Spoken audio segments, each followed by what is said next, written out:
About 5 years ago, I tried to figure out how to start fixing my credit because I absolutely ruined it when I was in college. If you have bad credit and you're trying to fix your credit so you can pursue financial freedom, this one's for you. If you're new to the channel, I talk about mindset, success, and making money, and I've closed millions in sales. Because of some poor financial decisions when I was younger, my credit was in the low 500s, which means that I was shit out of luck if I wanted to buy a house or buy a car. So I started researching what are ways that I can actually start improving my credit. It started with me actually understanding what makes up your credit.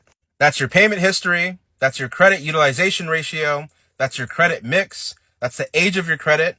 That's if you have any collections on your credit, any type of inquiries. There's an entire formula that actually creates your credit. And don't get me wrong, there's about 2 or 3 things that are big on your credit that actually have the biggest impact. That's your utilization ratio, that's your payment history, and even things like the number of accounts you have on your credit.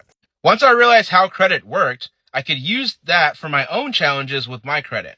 And for me specifically, I had late payments, I had a poor credit utilization ratio, and I had about 1 or 2 collections. So what I started to do is I started to pay off my debts. It's not a major concept. Start paying back your credit card bills when you start using your credit card. After I got my balances down to a reasonable rate, I made sure that I kept my credit utilization ratio under 30%.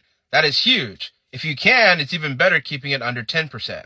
Afterwards, I closed all my major credit cards that I was not responsible with using, and I got a secure credit card.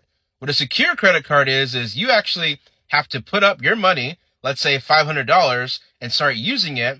But that's a benefit for you because you're going to be more wiser when you're using that card.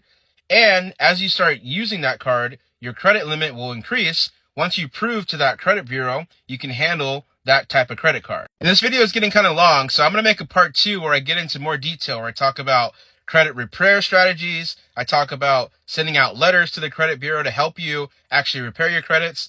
If you're interested in that, drop some comments below. Let me know some different ways you're struggling with your credit, and I'd be happy to help out. I work really hard on these videos, and I spend a lot of time researching ideas, so if you can leave me a follow, I'd appreciate it, and I'll see you in the next one.